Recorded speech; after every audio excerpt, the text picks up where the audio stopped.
Listening to Coffee with Kenobi, you are, with Dan Z, the podcast you're looking for. This is... yes. Previously on Coffee with Kenobi. So that little intro that Jeff just gave is a very, very clear recipe for why he's on the show talking about this. Because to me, you're one of the biggest experts in the world on this thing. And you should expand your circle. Well, I was just meant everyone on this call. Okay, right. This is Vanessa Marshall, Harrison Dula from Star Wars Rebels, and you're listening to Coffee with Kenobi. Just like we say, we want to make you think about the mythology of Star Wars in a whole new way and maybe laugh a little bit in the process. Hello, everyone, and welcome to Coffee with Kenobi, show number 165. We are your spoiler-free place for Star Wars discussion, analysis, rhetoric, and the best travel tips this side of the galaxy. I'm your host, Dan Z, drinking One Nation coffee out of my black Rancho Obi-Wan coffee mug with an orange interior this time. And why not? Rancho Obi-Wan is an awesome place. They're going to be at Celebration. We are so close to that amazing event, and Coffee with Kenobi is going to be with you every step of the way as we prepare for this awesome galactic experience. Coffee with Kenobi is brought to you by MEI and Mouse Fan Travel. For all of your travel needs to the Disney theme parks and cruise lines, as well as anywhere you want to go on vacation, be sure to go to www.mousefantravel.com today, the official travel agency of Coffee with Kenobi. On CWK, I invite you to join me as we think about the mythology of Star Wars in a whole new way, and maybe laugh a little bit in the process, as you heard a sample of at the beginning of this show. You are here with your Star Wars family as we go to our favorite coffee shop and talk Star Wars. On today's exciting show, Christopher Sean, Kaz from Star Wars Resistance, joins us as we talk about this exciting show and look a little more closely at how this is a show that's aimed at kids, which has much more heavy, more challenging themes you might initially expect. It's a great conversation. You're going to love it. Christopher, it could not be more charming. He is awesome. And speaking of awesome, we also have Tom Gross joining us to share the latest Star Wars news. And rounding out this trio of awesome on today's show is my son Mason Z returning to discuss his impressions on his very first viewing of Star Wars Episode 1, The Phantom Menace. I teased that was going to be on last week, but it didn't end up in the show for whatever reason. But the good news is it worked out beautifully because he will be on with us at the end of today. So pull up a chair, grab your favorite coffee mug, and let's have some coffee with Kenobi. So who talks first? You talk first? I talk first. Joining us today for a cup of coffee from Star Wars Resistance, you know him as Kazuda Xiono, or Kaz, Christopher Sean. Good morning. Thank you for having me. Pleasure to have you for a cup of coffee. We are very excited to chat with you, and I'm really excited. One of the most fun things about talking with people who work in Star Wars is that moment. So I would love if you could recount the moment when you first auditioned for Star Wars and what it was like when you discovered you were going to play Kaz on Star Wars Resistance. Wow. One of the most spectacular and unreal moments of my life. The first phone call I got, my agent called me and he says, "Hey, Christopher, who are you?" And I'm like, who am I? I'm like, "You're my agent. Like, who are you?" He's like, "I'm your agent in New York, man. I don't really know you, but you're on our roster for voiceover." And he's like, "Lucasfilm is calling for you." And I was like, "Wait, what? That's amazing. Like, that's so cool." He's like, "Yeah, I'm flying from New York. I want to meet you."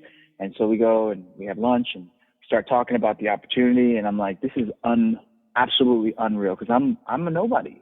Who am I? You know, I'm just a regular kid, grown man. I mean, grown regular man. But yeah, no, it was one of those moments where I was like, oh my gosh, this is so cool. And then I went and did the audition process. I met the team, Justin and Athena and Brandon and Mandy and Troy and Josh. And I mean, the list goes on. But I remember walking to that casting office and just being like, oh my goodness, like this is it.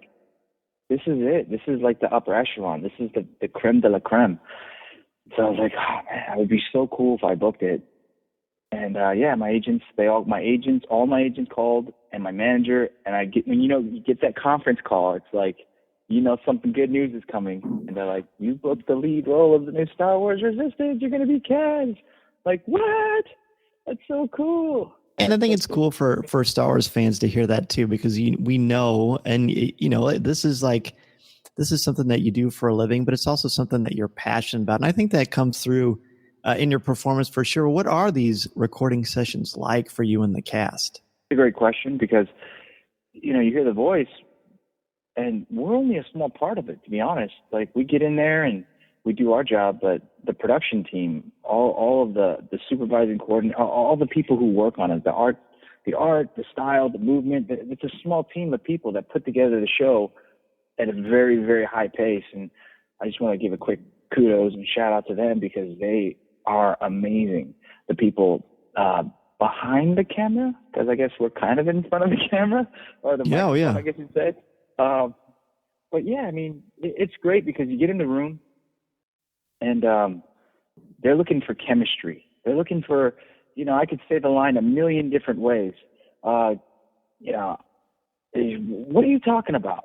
But if someone says, you know, if my line's, what are you talking about? And their line's like, I hear you're the best pilot in the galaxy. You know, like, if I just said, what are you talking about? But if they gave me a line read saying, I hear you're the best pilot in the galaxy, and then my chemistry to that would be like, uh-oh, I'm in trouble, you know, as a Kaz. What are you talking about? You know, so there's that chemistry which breathes a totally new life into the animation. And I feel like we in the room with Jason Hightower, Captain Doza, Yeager, who's Scott Lawrence, Myrna Velasco, Susie McGrath, Josh Brenner. I mean, Team Fireball, when we're in there, we're family. Anyone who's involved, I feel like we're all a big family. And we get in there and we give each other the freedom and the safety to play. And we really work well off each other, and we laugh about everything. So much fun. That's so cool. Well, laughter is a huge part of Kaz, and really in many ways he's a combo of like a Buster Keaton and a Sherlock Holmes in a very unique package. Where do you get your inspiration to play this character, and what makes him so captivating to portray? You know, I think one of the biggest things is I just try and pull from real experiences of my life. I try and be, any character I play, I try and be as genuine as possible. With Kaz, he truly is someone who only wants to do good. And he's like a firecracker. He just wants to explode all the time. But sometimes, you know, it's like you got to put thought into, you got to think before you jump. I guess my inspiration with Kaz is a little bit of everything, a lot of personal experience. My dad was in the military. He was a Navy, actually, just kind of like how Kaz is in the Navy squadron, the naval fleet, right? Which is really, really cool. I was like so proud to tell my dad that. But yeah, I mean, he's got charisma, he's got charm, he's got that devilish charm where he tries always to be cool and suave, but you know, it's foot and mouth many of the times. Well, hey, we can all relate to that, right? Yeah, exactly. But I think when it comes to like inspiration for the character, it really comes down to like just living life, making many mistakes in my life, and being able to laugh about it. And that's what Kaz has. He has a genuine care for everything he does, and he's got tons of humility where he can laugh at himself. He doesn't take himself too serious.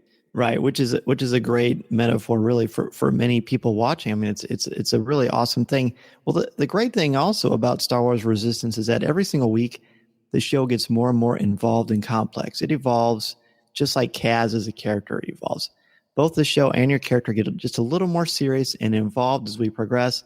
The stakes are raised, as is the threat, the very real threat of the ever-growing presence of the First Order. So if you could talk about how the two mirror one another and why that's important in storytelling. Conflict is very important for any story, because without conflict, there's no drama. No drama, there's no interest. People really aren't interested in a feel-good story all the time, because life isn't that way. When it comes to the First Order and their growing presence, I mean, that is a truly one of the most dangerous forces to be reckoned with in the entire universe. So if you look at it at how grand this presence is, it really makes you understand how high the stakes will be raised. So the more that Kaz gets involved, the more that he has to grow as a person. There's an old saying. It says, set goals so high that you can accomplish them. The person you will grow into can only accomplish them. So with Kaz, he says, I want to fight with the resistance. I want to help the resistance any possible way I can. Now I'll be a spy. That's great. Fine. I'll do that. But, he doesn't realize at what capacity, by him saying he wants to be a spy, he doesn't realize that he himself, where he is at mentally, he must grow into something bigger, something better, to be able to take on such a very, very dangerous risk. So he's got to grow. He's got to grow, and that happens with the show.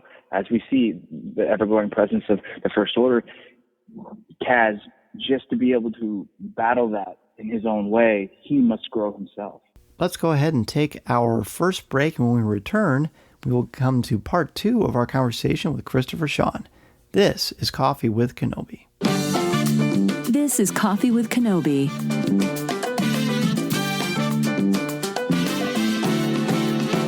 When you're a Star Wars collector, be it comics, books, or toys, it can be hard to keep track of everything you have. Gemmer is a free app for collectors that helps you solve that problem.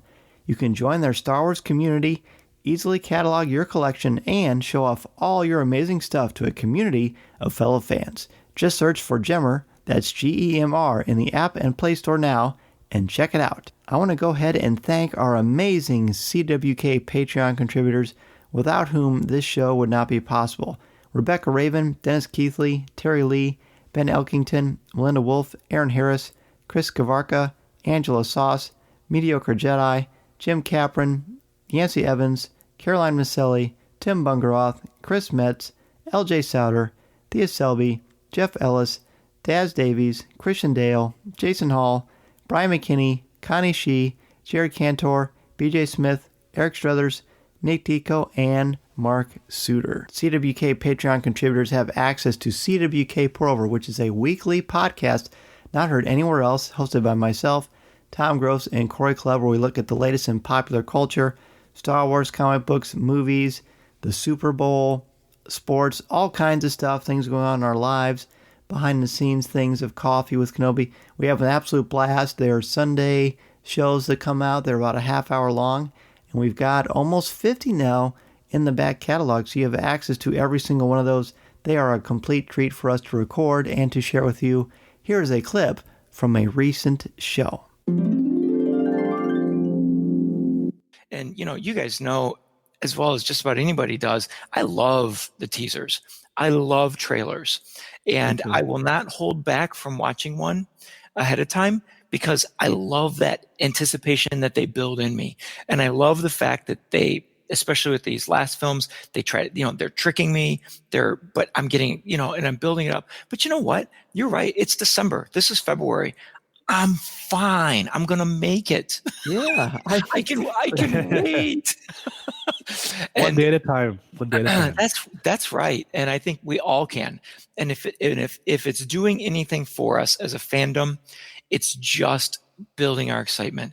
We're just going to explode when this comes out. And maybe it'll be explosion of excitement. Maybe an explosion of frustration. Maybe it'll be whatever the emotion is that comes out of us, it's going to be great. Again, for just $5 a month, you can have access to CWK Pour-Over. There are also opportunities to look at CWK Lens, which is a thing that you can look at where I share video and images of things behind the scenes at the studio, or if there's breaking news, you'll hear it from me first on Patreon before anyone else does. And that's at access for $10 more a month. There are also t-shirts, coffee mugs, and a host of other opportunities. You help support our show, and we're able to give back to you with things like, you help out our show, and we were able to give back by sharing CWK Pour-Over and lots of other great stuff. So please Feel free to become a Patreon contributor today at www.patreon.com/coffeewithkenobi. One Nation Coffee is the official brew of Coffee with Kenobi. It smells amazing and tastes even better. They even have a subscription service that is really convenient. Be sure to go to www.onenationcoffee.com and enter the code Kenobi10 to get 10% off your first order. A big reason for that growth and the maturity of the show as it continues to evolve is Yeager, and he's an interesting mentor, a very different mentor than we've seen in Star Wars, but really, I think he's the perfect mentor for Kaz. And why do you think that is, that Yeager fits him so perfectly? And it probably is what Kaz needs. They probably need each other. Yeah, I'd say so. I think Yeager is a great mentor. Excuse me 1 second. Sorry, there's a helicopter flying by. Paparazzi these days. No, I'm just kidding. I'd say Yeager's the perfect mentor because, he's, without giving away too much story, we know that Yeager and Poe have a history. We know that Yeager has a lot of experience with this, with war. So I'm trying to finally say this without giving away too much. Essentially, we know that Yeager's been there, and so he's got a very, very strong understanding, but he's very firm with the rules, and the rules are set so that nobody gets hurt, but he's made the mistakes already. So he sees Kaz and he's like, I know what you're doing. I know what you want to do. Just don't cross these lines, man. As long as you don't cross these lines, you won't get hurt. And I know that because I've been there. And with that stern, it allows Kaz to still be himself, but at the same time, it forces him once again to grow, to challenge himself, to be able to follow those rules. And sometimes he breaks those rules. And that's sometimes the best way to grow, is to break the rules yourself and learn, trial and error. But then you go back to realizing, Yeager was right. I should have just listened, But I think that's why Yeager's so great, because he's a strong man who knows his values, and he sees Kaz's value as well. For sure, and that motif of failure is something that is important in Star Wars. We saw that as a very powerful, prominent theme in The Last Jedi, so it's cool to see it carry over to there. And really, when we talk about failure and challenge, Captain Doza, this is a fascinating character who slowly becomes ensnared in the First Order's trap as we progress through the series, through season 1. Talk about the challenges and the importance that he portrays when standing up to the galaxy's ultimate bully. Yeah. I mean, as you get higher in power or responsibility, he's the captain. He runs the Colossus. You start to realize you can't make only selfish decisions. You must, in fact, make decisions that only benefit the whole. So Captain Doza is always stuck in a strange predicament where he must always do what's politically correct. So he kind of needs his team, like he needs Kaz, and he needs Kaz and Team Fireball kind of to be the ones that break the rules for him in a way, in a sense. But at the same time, I mean, Captain Doza, he's such a fun character. He's great because he really does show, man, I'm up against the wall here. What am I going to do? And then it's this spunky little kid who makes the mistakes, and he's like, okay, he just made an opportunity for us all. So I'm trying to answer these questions again without giving away too much, because we're a little ahead of you guys. Right. Well, we are as anti-spoiler as you could possibly be. We are happy just to chat with you and explore what we've already seen so far. So no worries. Absolutely. Well, thank you. I appreciate it. Well, for sure. I mean, just the other night, I showed my son the episode where Kaz is in Captain Doza's office, and then he discovers that Doza has that Imperial uniform, and my son's reaction was gold, because he was like, "Daddy, that's the bad guys." I'm like, "Yeah, what do you think that is?" And of course, we don't know because I'm showing him the show a little more behind everybody else. He's 5. He's got lots of 5-year-old things he's doing, but it's a really cool moment. I think it's beautiful. I think that's a great quality, and I think you're a great father for being able to teach your son Mason. That's a bad guy. He's very aware to be able to point that out. That's awesome. Thank you. I think, yeah, of course, you're welcome. I think Captain Doza, again, like, everyone has a past, everyone has a history, but, once again, it's about learning from the past, not reliving it, not making the same mistake. And if you can grow, then if you do something, okay, so let's look at it this way. If you make a mistake in life, like join the Imperial, that doesn't mean you're bad always, unless you want to be bad always. If in fact you see that deep down something doesn't feel right or this is wrong and you decide to change that, well, now you know what's wrong and you're very aware of what's wrong and you won't allow anyone else. You hopefully will stand up for not only yourself but others to protect them from doing what's wrong. So that goes with Finn as well as Captain Doza and many other famous heroes. Han Solo. Han Solo as well. Exactly. The movie Solo, so good. So fun. So good. Oh, I agree. I love how you explain that. I mean, it really is a journey about, finding your way in the galaxy and finding out that the choices we make or sometimes the choices we don't make will define us. And that, again, sort of encapsulates the show. I mean, it's a show originally, as promoted, it's aimed towards a younger audience, but really beautifully, it incorporates much more complex themes that gives parents or people a chance to talk with others about, what's really going on, what's really important. So what kind of recipe do all of you employ to bring us such a rich show? I would say the biggest thing, probably something that Justin Ridge continuously says, and Dave Filoni said, he says, do what you love. Because when you love it and when you're doing something you love, then everyone else will feel it. And really, that's what we're trying to do. We're just trying to do what we love. And when we put in that genuine, that passion, it comes across. It translates well on screen.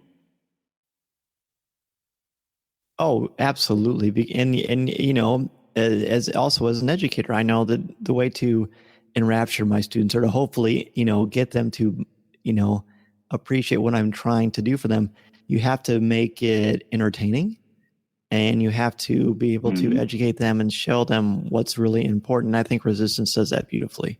I think it's cool because, like, when I was a senior in high school, I felt like I was kind of finally standing on my own 2 feet. I mean, I thought I was ready for the world. I really had no idea what the world was about, but I was like, yeah, I got this high school thing down. I'm grown. Yeah, it's really cool. I feel like that's a great age, and I bet you're a strong influence on many kids. Well, thank you. 2 quick questions before we let you go. I see your coffee is getting low. First is, how did it feel to find a Kazuda Xiono action figure in stores? It's a very elusive creature, this Kazuda Xiono action figure. I've been looking. I heard they were going to hit shelves particular days, and I would go and I'd look, and I couldn't find them anywhere. And I thought, what the heck is going on? Like, nothing in California. I'm seeing people post all on the East Coast, but not the West Coast. So I was like, maybe I started trying to deduce a solution here, much like Sherlock Holmes or Kazuda would. And I'm like, maybe they're just slowly making their way from east to west. Well, that actually is true. They came from east to west in different release dates. However, I went to Arizona, and in Arizona, I went to the Walmart there, and at the Walmart there, they had a section where they were going to have the toys. And I went and I pulled up the picture and I said, do you guys have this action figure? And the woman was like, yeah, we do. And I was like, oh my God, my mind was like racing. I thought, oh my God, I'm finally going to have a Kazuda Xiono action figure. Like, this is going to be so cool. And then she told me, no, we can't sell it to you. We're under contract. And I was like, what if I gave you slipped you a little Andrew Jackson, a little money there for you? And she's like, no, I could lose my job. I could be in a lawsuit. I was like, well, please. But, you know, after begging and pleading for an hour, she still said no. But, you know, a week later, I came back to the stores and they were ready to be sold. And once again, not on the shelf. So I went to the guy and I was like, hey, bud, do you guys have this? And he's like, let me check in the back. He comes up in the back and he's like, is this you? I was like, yeah, it is, man, it is. And he's like, I was only kidding, but really, is that you? And I was like, no, it really is. And I showed him the pictures of me with Star Wars gear, and he was like, oh my goodness, this is so cool. He's like, I helped you find you. And I was like, yeah. So it was a really, really awesome moment. I got to record it, put it on Instagram, and it was a lot of fun. So cool. My dad was with me too, so he was pretty proud. Oh, that's amazing. I saw your post on Instagram, and man, that just makes me smile. That's pretty great. I mean, what a dream to be a Star Wars fan and to go into a store and find yourself as a Star Wars action figure. I love that. Yeah. I can't wait for Bobby Moynihan, for Jim Rash, for those characters to come out, man. Flix and Orca. Those guys, oh my God. I can't even wait to see Bobby's reaction when he gets his action figure. He's so funny. He'll love that. Yeah. One last question before we let you go. When I mentioned my son Mason a few times, I said, hey, what do you want me to ask Kaz? And he looked at me real serious and he said, ask him, how do you do such a good job all the time on the show? That was what he wanted me to ask you. Oh, well, Mason, if you're listening to this, you are very intelligent and you're full of wonder, and that's a wonderful quality to have. I think Kaz has that quality as well. He's always wondering what's going on. And if you want to be a spy, you need to always wonder what's going on. So to genuinely wonder and have a childlike enthusiasm for the world and love hard, that's how Kaz is that's the recipe of Kaz. Kind of like Powerpuff Girls, it's sugar, spice, and everything nice. Kaz is wonder and childlike enthusiasm and a passion to be the best. I couldn't ask to end that on any better of a note. Christopher, thank you so much for being a guest on Coffee with Kenobi. What a pleasure to speak with you. Where can people reach out to you if they want to ask you a question or just say hello? My Instagram is where I'm mostly at. It's at Mr. Christopher Sean, Mr. Christopher Sean, Sean, one word. You guys can reach out to me there. I'm pretty active, and I'm pretty. I engage with almost every DM. Like once I start replying to many DMs, though, you get a little too many to be able to keep up with. But I do the best I can. Twitter is Christopher Sean, so it's just typically my name. Instagram, Twitter, or Facebook, and I'll say hi. You guys can kind of keep up with me in my travel, in my journeys through the Star Wars universe. I love it. Well, hey, we can't wait to meet you and say hello at Celebration Chicago. Ooh, I don't know if there's enough coffee for everybody there at Celebration, but there's definitely enough coffee in Kenobi with me. Huh? Is that low? I love it. The plug. Nothing wrong with that. Hey, man, thank you so much. Thank you, guys. I appreciate the call. This is Vanessa Marshall, and you're listening to Coffee with Kenobi.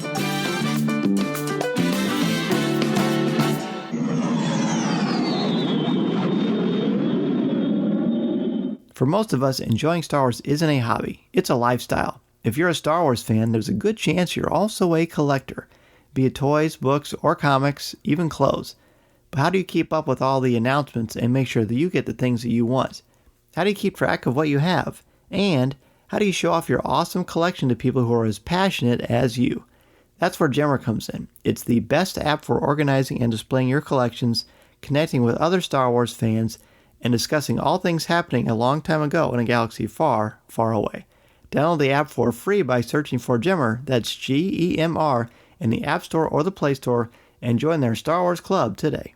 MEI and Mouse Fan Travel is the place to go for all of your Star Wars needs when you're getting ready to plan for Galaxy's Edge coming up so very soon. We don't know an official date yet, but we do know that Galaxy's Edge will be a 14-acre land in Disneyland and Disney World that's going to make you feel like you are immersed in the Star Wars universe. I can't think of a more amazing vacation for Star Wars and Disney fans. And when you do get ready to book that, MEI and Mouse Fan Travel is the way to go for that, or anything the Disney theme parks have to offer. They have signature service and expert advice to help clients maximize their vacation time and dollar. They can help your family enjoy everything the Disney theme parks and the cruise lines have, plan every detail, and will share invaluable tips with you.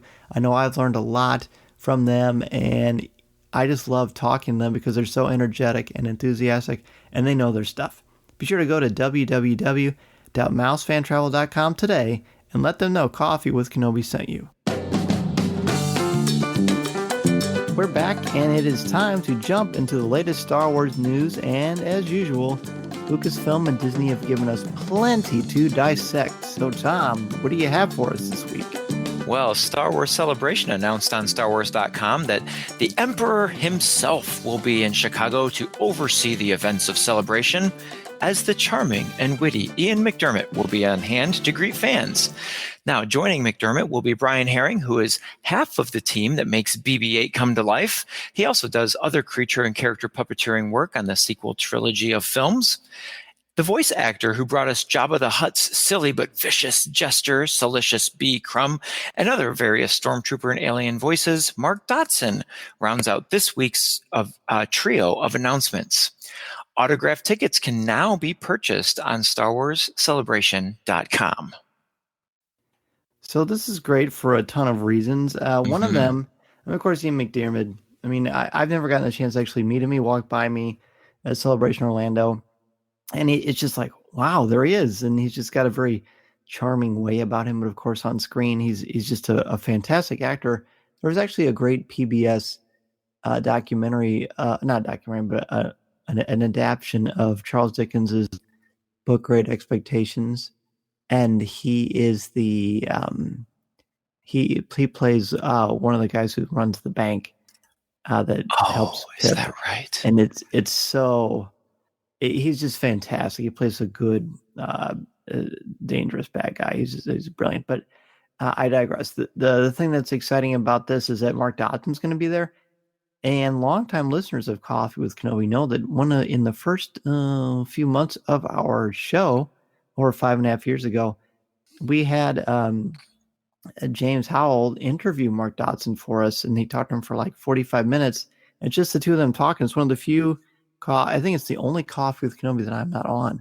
But it's just the two of them talking. And he did all the voices for all the monsters and gremlins. And he did all. Is that right? Yeah, and then he did a last for Salacious Crumb. It's a great one. It's a great one to go back and listen to. So I highly recommend that people do that. So it's cool that he's kind of being brought into the fold, because I don't think he's ever done too much with anything related to convention. So this is cool. Neat. Well, I know. Now, I don't think you were with me on this one, but when Ian McDiarmid went to Indiana Comic-Con with Ray Park, my daughter and I sat and listened to them speak, and it was just wonderful, because you have just the everyday on the street kind of guy that Ray Park is, just talking about the movie and the film and his career of martial arts and all of that, and then you have this, classically trained Ian McDiarmid next to, but they work so closely on the film that you can tell that they just have this great relationship. And Ian is so fantastic. He's moved up to my top. Like, I don't know that if I was face to face with him, I don't know, Dan, I'm going to tell you, you're going to have to like poke me or push me or pinch me or something, because I'm going to be a little starstruck if we have an opportunity to meet that guy. He is so much fun to listen to, but he's so witty that I'm afraid that he would say something witty about the way I say hi to him, like in a friendly way, of course. But we both still talk about, Kaylee and I still talk about that interview with him, and how when the fans got up to be able to ask them questions, I will never forget the fan that said, "Can you just say it?" And he goes, "Okay, I guess it's time to say it." And then he goes, "Do it." Oh, jeez. It was so boy. great. It was such a great moment. And I mean, of course, the place just exploded in, cheers and laughter and everything. So he must get asked that a lot. So So, oh my gosh, can't wait. It was at Indiana, you said? Yeah, Indiana Comic-Con. Wow. Okay, that's because was that why was I not there? I forget. I believe it wasn't Celebration. I don't remember why you were there, but it was the year after Carrie Fisher was there. Okay. Oh, interesting. Yeah. So looking forward to that. Yeah. Well, let's move on to our next story. How about, why don't we? Sure. If you are like me and missing the crew of the Ghost, a new book will be coming out this fall titled The Art of Star Wars Rebels, authored by Dan Wallace and published by Dark Horse Books. The book, according to the Amazon presale site, is a behind-the-scenes journey from paper to screen with the art of Star Wars Rebels, featuring never-before-seen concept art, process pieces, along with exclusive commentary from the creative team behind the show. Now, according to the Amazon website, the book will be available on October 1st this fall and will sell for $39.99. This is pretty glorious, really, because I think I know that I personally am hungry for more from this particular area of Star Wars. I find it being the one that I miss maybe more than almost anything. So just getting, how do you feel about that? Yeah, I was about to share the same thing that when I look at my visual dictionaries, the DK visual dictionaries, that Rebels one is one of my favorites. Yeah. And those characters just really, they really nailed it with the cast of Rebels. I mean, they did. Crew, the cast, the storylines, the animation. It really was solid gold. And I don't know if we loved it. I don't know if we really quite grasped just how special it is. Mm-hmm. I would agree. So this is definitely something that's going to whet that appetite and bring us back to the Rebels. So speaking of bringing things back, Hasbro has announced the third wave of Star Wars Galaxy Adventures action figures this week with more heroes, villains, and a bounty hunter. Joining the action figure line will be Rey and Kylo Ren. Then in the Clone War era, Obi-Wan Kenobi, Darth Maul, and General Grievous. Then, of course, why haven't we had, by this time, Boba Fett? Now, if you haven't seen these in the stores, the Galaxy of Heroes line of action figures come in a clear plastic tube with the figure displayed inside, along with the figure wrapped around the back behind the display of the figure is a mini comic. So a unique way of presenting these action figures. The nice thing about these is that they're, for some reason, just they kind of come in those little tubes, like you send stuff in at the bank. Wouldn't have thought of it that way, but yeah, yes, you're right. But they're very accessible and playable. I mean, collectible wise, I mean, I think they're a little bit harder to. I guess they're easy to display. They don't look as nice as something on a card. Because you have some of these, or you've purchased some of these, do you feel like they look like new versions of these characters, or do you think it's just kind of a repackage? No, I don't think it's a repackage. So I bought a couple of these for my daughter to take to a friend of hers who is a Star Wars fan, and I really looked at so I bought the Darth Vader and Luke Skywalker, and I couldn't really tell on the Luke Skywalker, but the Darth Vader definitely looks. It looks newer, has the look of the Galaxy of Adventures cartoons. And I thought I really was pretty impressed with, and again, I did not take these out and examine them, but just looking through the plastic tube, it really looked pretty detailed. And I don't know, I couldn't really tell, but the cape looked like that rubberized sort of firm kind of cape. It's movable, but it snaps back into place if you're to move it. At least that's how it looked. I could be way off base there, but I thought they had nice detail to it, and I was pretty tempted to take it out. But again, it was a birthday present, so I couldn't do that. Sure. Well, that's probably a good decision. Yeah, Thanks. Good. But I wanted it to look kind of more like the series or the series of animated shorts that it's based on. Mm-hmm. I'd love to hear what everyone else thinks if you have these, or if you've been eyeballing them, or you've already opened them. And it'd be cool to see what people think. But it's good, to get that out there so that kids have it for birthday parties or playing, and keeping Star Wars alive. That's always what we like. That is true. Let's see. I think we have one more story that we can get in this week. So let's do it. One of the many directors of the upcoming Star Wars live-action TV show, The Mandalorian, discussed the upcoming Star Wars live-action shows for the upcoming Disney streaming service Disney+. Taika Waititi says that The Mandalorian will match the tone of the original Star Wars trilogy. Now, Waititi, the director of Thor Ragnarok, notes that this means he can't put too many jokes into his production, but he describes that Favreau's scripts are really fantastic, and he confirms that there will be a massive Stormtrooper army scene. Now, no release date has been given for the show, The Mandalorian. And honestly, for behind the scenes on that, looking at Lucasfilm, my podcast I do with Jim Hill, is a good place to go because he seems to always have the inside scoops on a lot of this stuff. I fully expect to find out a lot of cool things and see a lot of cool things at Celebration Chicago. And I'm not saying that based on any inside information, more that it just seems appropriate, doesn't it? It certainly does. It's coming this year. I expect it to be much more like towards the end of 2019. I think that's pretty much been said. But that'll be when we'll see and find out a lot more. And everyone says that, that we always try to go for the original tone of A New Hope. That seems to be wise, considering that's the film that started it all. That when you hear that, though, what does that mean to you?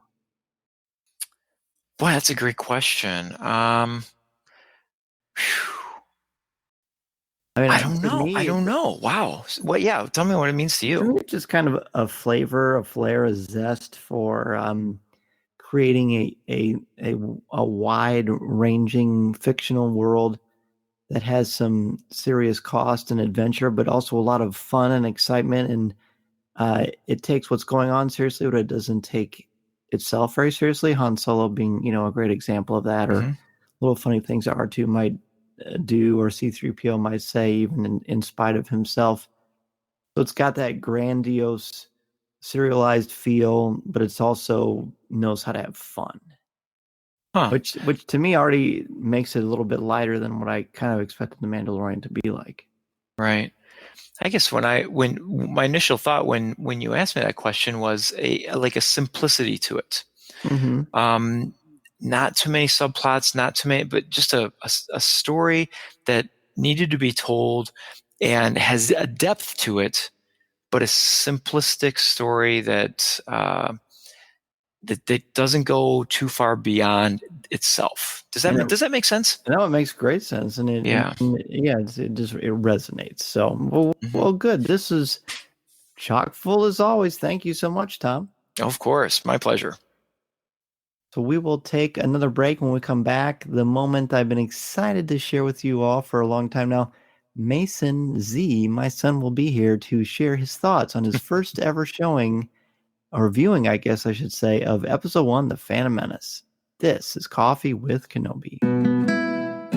This is Coffee with Kenobi.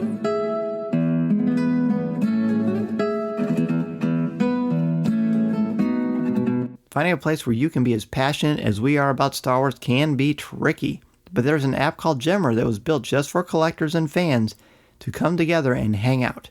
Gemmer makes it easy to connect with people who care as much as you do in their Star Wars club. You can find the Gemmer app, that's Gemr, in the app and Play stores for free. Check it out today. One Nation Coffee is the official brew of Coffee with Kenobi. I start my morning every day with One Nation Coffee because it is the best. You can start your coffee subscription so you never miss out on the best coffee in the galaxy by going to www.onenationcoffee.com today. Plus, enter the code Kenobi10 to set up a coffee subscription and save 10% off your first order. Hi, this is Mason Z, and you're listening to Coffee with Kenobi.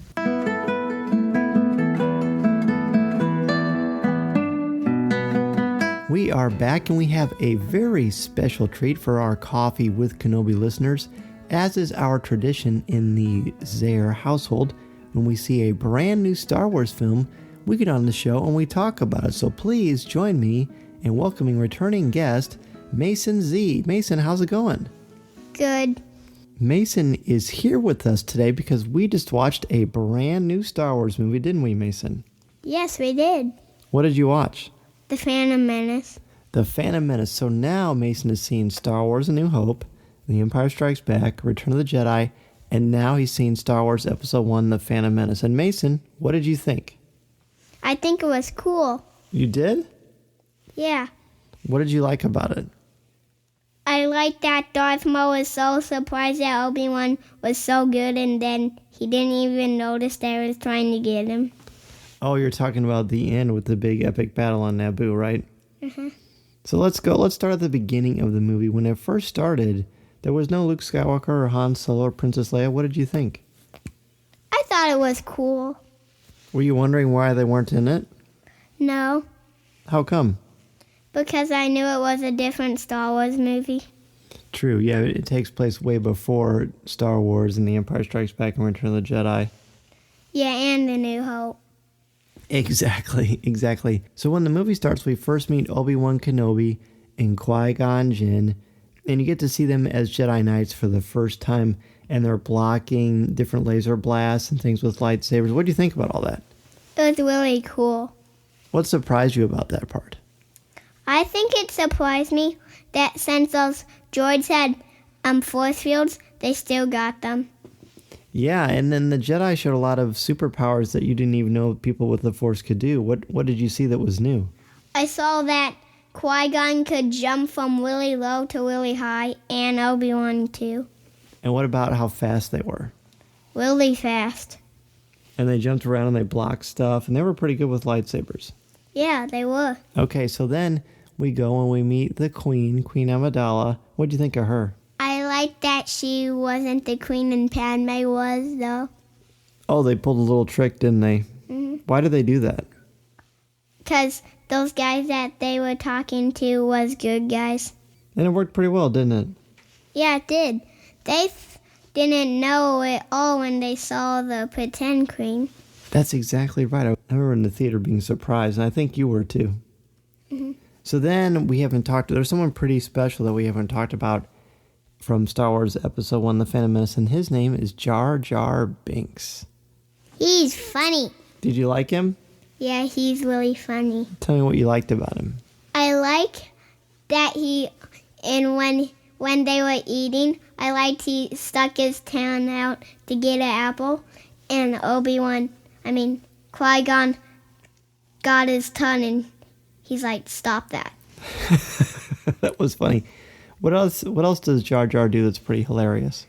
The droid that the legs were off, and the head. I get the feeling he did some stuff by accident, don't you?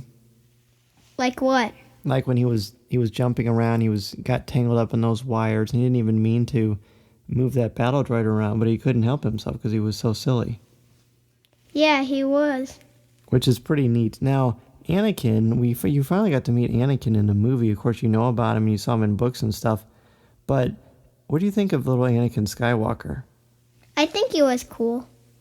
Yeah, does he remind you of yourself? Kind of. Yeah, how come? Because he's really little. Yeah, but he's pretty strong with the Force, isn't he? And he's only 8 and I'm only 5. Oh, that's a good point.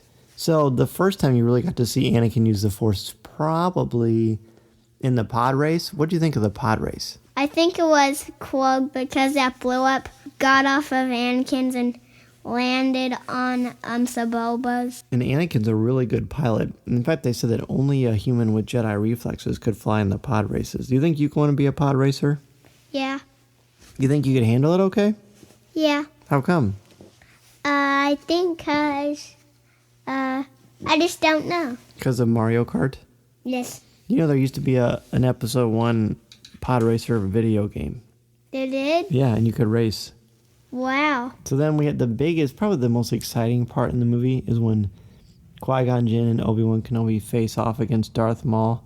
Tell me about that whole lightsaber duel. Well, you already told us about the end, but what about the whole thing overall? It was really, really, really, really, really cool. How come? I liked how, Obi-Wan Kenobi, used the Force, Darth Maul kicked him off, and he hold on to that thing, and look at it, Qui-Gon Jinn's lightsaber, and he used it to go the Force, and he got Darth Maul, Darth Maul didn't even notice. It's true, and when they're using the Force and they're using their lightsabers, there's lots of flipping and jumping. And what did you think? I thought it was really cool. Yeah, amazing. Did you ever know people could move around like that before? No, I did not. Man, imagine if Luke got the chance to be trained by Qui-Gon Jinn and all those people. Wow. I know. Who do you think would win, Luke Skywalker or Darth Maul? Luke Skywalker. You do? Mm-hmm. Who do you think would win, Luke Skywalker or how about this? Who is better, Darth Maul or Darth Vader? Darth Maul. Really? Why do you say that? Because he got someone and Darth Vader never did. He got Obi-Wan Kenobi. I know. Of course, Obi-Wan Kenobi was much older then, wasn't he? Yeah, because that's like a pretty long gap between episodes, I think. A really long gap. So. And when he faced Obi-Wan Kenobi, it was really shorter. True. That's true. I mean, like, not as old?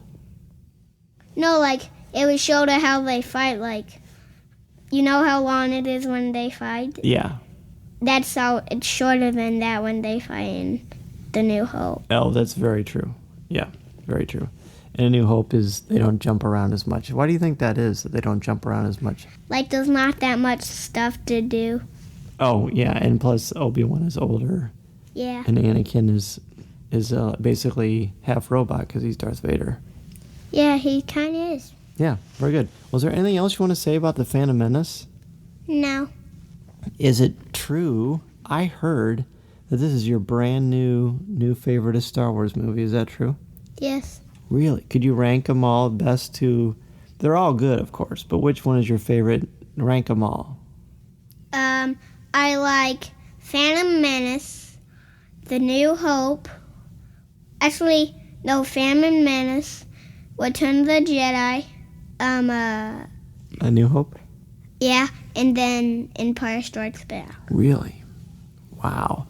Do you like the Phantom Menace the best because you just saw it or because it's the coolest? Because it's the coolest. All right. Well, Mason, this was really super fun to have you back on the show. When do you think you should come back on again? I think I should come back on when I'm 6 and see a new movie. Oh, what's the next movie you're going to see? With Attack of the Clones. Attack of the Clones. Yeah, you might... It'll be a while before you see Revenge of the Sith because you're only 5. But Attack of the Clones, I'm sure we'll see that someday. Yeah. Sound good? Yeah. Wait, thanks for being back on Coffee with Kenobi. Thank you, Daddy. Do, do, do, do. Listening to Coffee with Kenobi, you are the podcast you're looking for. This is...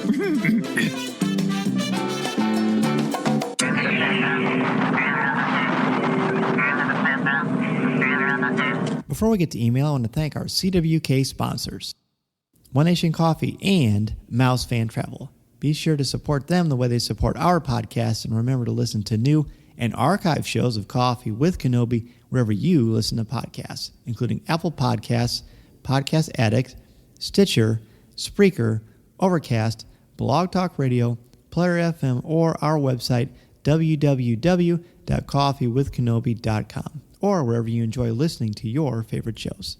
And if you listen to the show through iTunes, please leave us a review. We are also on Facebook, Twitter, Instagram, YouTube, where you can find some past videos of our CWK Coffee Chat, Pinterest, and Tumblr, and we'd love for you to check us out there. Be sure to listen to our CWK family of shows too, including Legends Library, Resistance Reactions, Comics with Kenobi, and Lattes with Leia. Please leave a review for each of their shows as well, and be sure to subscribe to each of them individually, as they all have their own feeds now.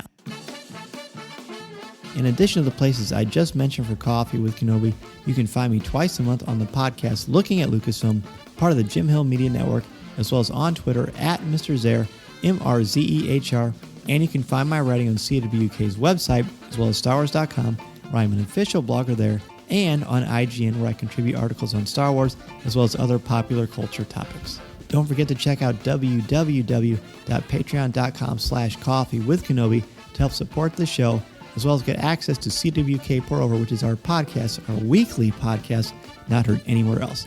There are also t-shirts, coffee mugs, and so many more opportunities and ways for you to not only support the show, but get something pretty cool out of it as well. A huge thank you to Christopher Sean, Tom Gross, and Mason Z for joining us today. And I want to thank each and every one of you, as always, for joining us for a cup of coffee. We will be back next week with more Star Wars conversation with some of your favorite Star Wars personalities. This is the podcast you're looking for. This podcast is not endorsed by the Walt Disney Company or Lucasfilm Limited. It is intended for entertainment and informational purposes only. The official Star Wars website can be found at www.starwars.com. Star Wars, all names, sounds, and any other Star Wars-related items are registered trademarks and or copyrights of Disney and their respective trademark and copyright holders. All original content of this podcast is the intellectual property of Coffee with Kenobi unless otherwise indicated. This is the podcast you're looking for. There's no one here. Move along.